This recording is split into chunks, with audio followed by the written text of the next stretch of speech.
Hi, Easy Jeezy here. Just going to give you an update on what's been going on at my garage. And as usual, tinkering with the buggy. Always looking for perfection. My Dellorto carburetor started acting up. I'd run those babies for years and years with no problems. But I decided as long as I was going to get into them and take them apart, I would try these Weber 40 IDF carbs that I've had for a long time, swap meet carbs. And you know, I just didn't want to sink the money into the jets required for me to do further experimentation, and I don't like drilling out jets. I just don't think you can be exact enough. And by looking at the different jets that I did have with and my orifice drills that are made to drill out orifices, jets,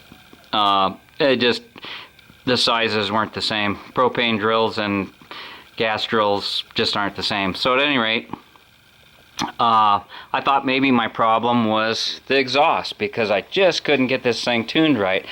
And I put this new 1 5/8" ceramic coated system on, and as you can see, especially by this short one here, it's not an equal length system. I thought that was part of my tuning issue. And it may have contributed to it, because sometimes it's a multitude of sins.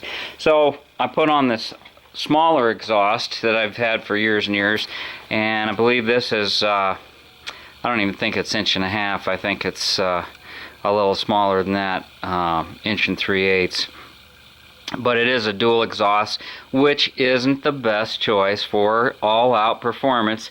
But in this case, it was going to help me establish whether I had a problem on left side or right side. I adjusted the valves, checked the compression, did all the normal stuff, put in new spark plugs, checked for vacuum leaks, and just having issues. So I want to drive this thing this weekend, and I don't want to be dealing with it. So I'm just going to take it off and spend some time on my other Dellortos. I did get the left-hand conversion kit. We talked about that in a different video. The return spring was on the other side. Got these dialed in and got them synchronized pretty good. Had to take off the Gene Berg style linkage and go with this system at this time. But it's a jetting or a tuning issue for sure, and may even be a problem with the carb. So I'll get into that again at a later date. Right now I want to put some miles down. So those are coming off, and I may put this after I switch carbs and run it. I will try this exhaust again. Then when the brown truck came, I got this Super Trap style forestry approved spark arrestor. You know, it's Super Track copy, and I can see right now that it's not the quality, but it was like a third the price for what it is. So we'll give that a shot too and see what we come up with. This today is going to be about fuel pressure. These Weber and Dellorto carburetors are extremely sensitive to fuel pressure, float level, and all that. So without further ado, let me show you what I rigged up. I just had an old gas can from an old ancient lawnmower. Probably had that on my mini bike when I was a kid. Heck, I don't know. Can't even remember where I got that darn thing. But what I've done is I put it up high. That's like 6.5 feet up in the air. Now I just run the hose down and put a couple of shut-off valves in it for convenience. I like to have a little clear tubing just so I can see where the air is, or getting the air in and out. And when you're running these, setting your float height and needle, or you're checking out one of these carburetors to see if your float is seating properly, you can do it by height. That's called head pressure. And if you look at this closely, try to keep this dialed in. I'm going to go clear down here by the floor. God, Can't see diddle. Okay, now I know the number for water. It's approximately a half a pound per foot. So if you had something 6 feet in the air, that'd be 3 pounds of water. But water weighs 8.5 pounds per gallon, and gasoline weighs like 6.6 pounds per gallon. So at any rate, I just focus on that, and we'll start raising it up, and you'll see the needle actually drop as we get closer to the tank level where it's gonna zero out. So you do get movement in that needle. This is a pressure gauge from some HVAC controls. Everything's gone digital, and they throw this old pneumatic stuff away. So anyhow, that is a way to let you hook up something. Struggle. So what I'm doing is tying that to the inlet valve on my carburetor here, where there's the hose on one, the other one's bare, and I'm going to play with my float level, move it up and down, and check if I've got any leakage past that needle and seat. And it's just not something that you can run to the store like the old days and get a kit and get a new needle and seat. Nobody stocks this stuff. Got the old Folgers can, and that works pretty good just to keep this thing flat and level. Have a fuel can above my head that with a little lawnmower gas tank, and I've got the top loose, but the float's sitting in there in the float bowl, and just trying to make this a little shorter video. Got my little lawnmower gas can sitting up here. You get head pressure from elevation. I don't know what the calculation is, but I did have an accurate gauge that I could use to check it out, and just something you might think about trying if you want to do this. So now I'm going to lower this thing all the way to the floor, setting it on the floor. So I've got probably 6 feet of head pressure, so that would be the equivalent.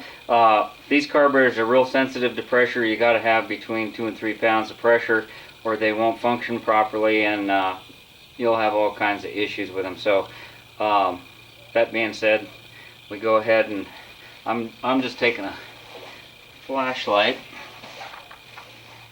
and I'm going to look in here, and I'm going to see if with the normal amount of pressure I'm getting any flow. And I'm also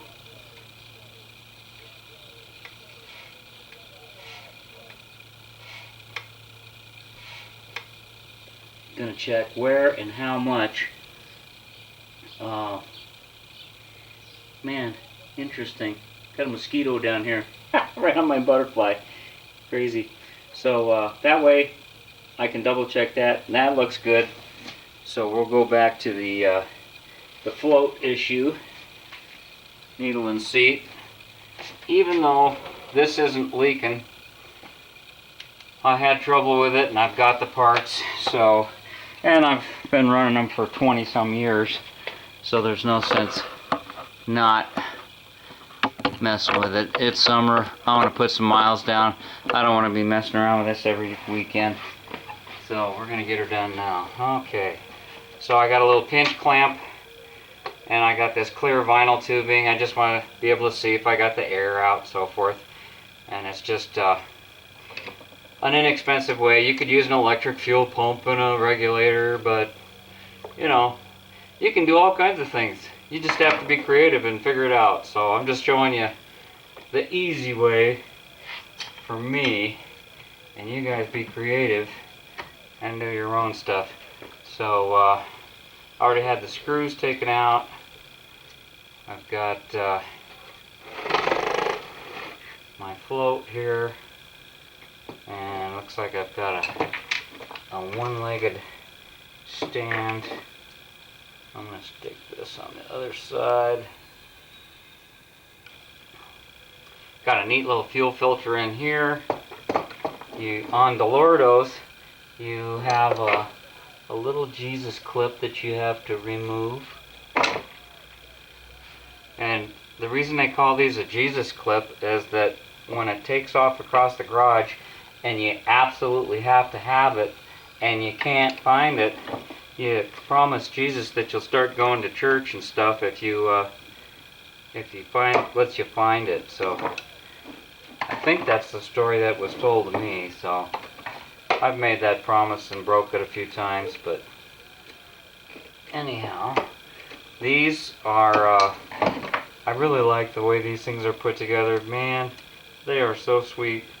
You've got screws at the pivot point on your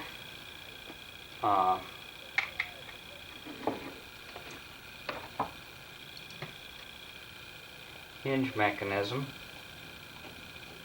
for your float assembly. And I don't know if you can see this, try to get in a little closer. You've got a little capture. You can see where it captures it. I've just took the pivot pins out, but it captures the needle and seat here. And you've got the down travel stop is here, and the float level up stop is on that one, and you can bend that. And it's a two-piece float, and it's probably full of some kind of a core. It's not hollow or brass like the old ones. So I'm going to set these aside and grab my new float, and yeah, I got me a new needle and seat. I'll probably put on this accelerator pump gasket while I'm in here too. Diaphragm, excuse me. Alright.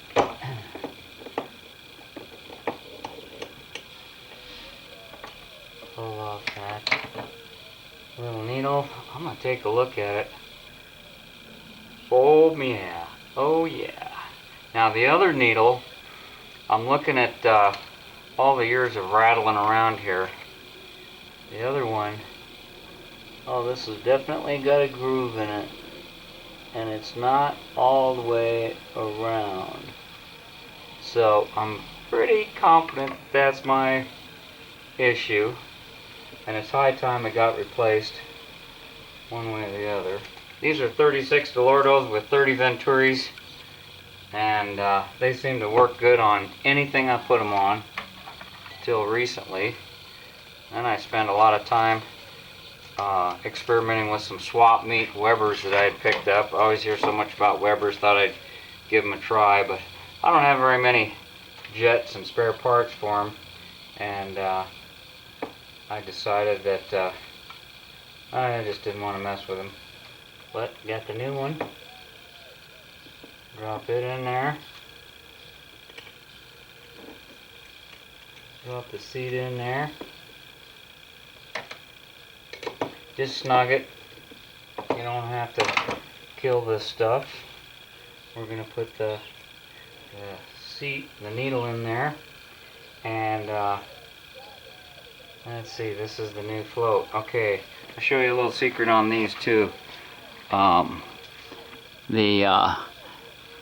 The drop stop is pretty easy to get it here, but this one's a little bit harder to get. I hope this is focusing right. If you line it up with the bottom side of this plate right here, it is pretty darn close, and then you can fine tune it. May have to take it on and off a few times, but the other one I had to mess with for quite a while, so be very careful.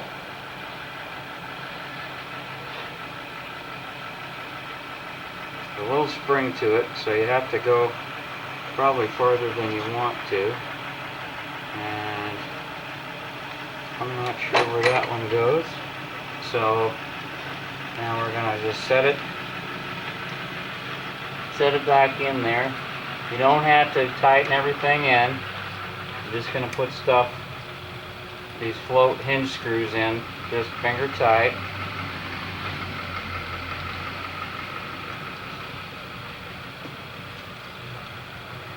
Sounds like my neighbor's going on an errand. He's got his rattling Duramax out there. Alright.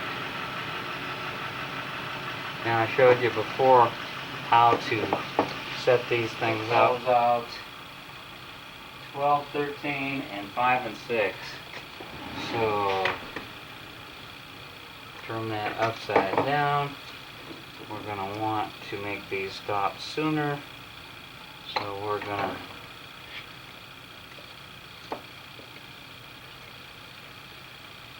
just take your time.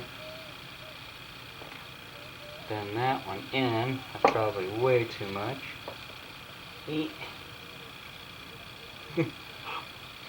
Just a little bit makes a big difference. Alright, now let's see what we got. Well, I know that's going to be off. Now this one, you can do the uplift, just let it sit on the spring. That's going to be, gotta have to go up. So this one's got to go down. You may have to do this a dozen times, but it's got to be right, or your carb won't work right. Wanted to show you this real quick here too.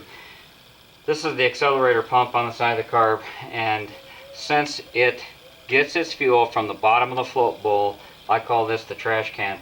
And I had this thing apart a few months ago and probably put a couple thousand miles on it, but I just want you to see what I'm talking about here. You can see the sediment is real fine, but I've been riding those dirt roads, and you can see it's just that real fine dust that gets past the air cleaner. That makes me kind of shudder. But there's a lot of times, look at that accelerator pump diaphragm. Yeah, look at all this crud getting on here. This one isn't that old. I'm gonna change it out anyhow. Boy, I'll tell you, this new ethanol fuel just is kicking our butt. And don't be surprised if you see rust on there, and if your accelerator pump spring, where did that fall to? It'll look like it's rusting away. And that's because of the water. You get water in your fuel, condensation, whatever, bad gas from the pump. You hear all kinds of stories, but water's heavier than gas. It will go to the bottom. Water is 8.5 pounds a gallon. Fuel is 6.6 pounds a gallon. Not that that is impressing anybody, but it's just a stat I'd throw out there. So the water goes to the bottom. If you don't drive your vehicle for a while, it sits there, and it will start eating into the aluminum. It will make a mess. So just thought I'd point that out. Got that one. This one went a lot easier than the other one. Alright, so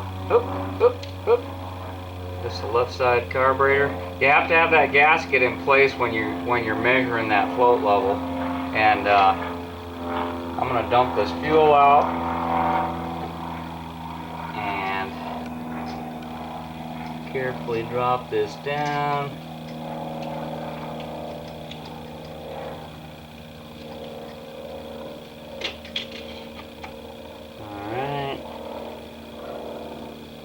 I'm not going to put the screws in. Not going to put the screws to it. I'm going to put the fuel to it. And I know it's just sort of sitting here, but float level is so critical to your, not so much your idle circuit and your wide open throttle circuit, but your progressive circuit. Having that right fuel pressure, and as you don't want that stumble as you're stepping on the gas. So this is going to give me a little bit of pressure, and just to verify that from earlier, I'm going to lower it, I'm going to raise it, I'm going to do a light tap tap Gonna pinch off my gas. Be careful when you're using real gas in your garage. It's not advisable, but diesel fuel would probably be a little safer, but I don't like running. I want to use what I'm gonna have out there on the road. That's just me. Okay, so now I want to take a look at where my fuel level ended up with the new float. And it's just, there's a little step, a little shelf to the side. When you got it right there on that shelf, that's the sweet spot. That's the magic spot. So, looking good. And we're going to button it back up and install it on the car. Give it a shot. And we'll catch up to you then. Easy Jeezy out for now.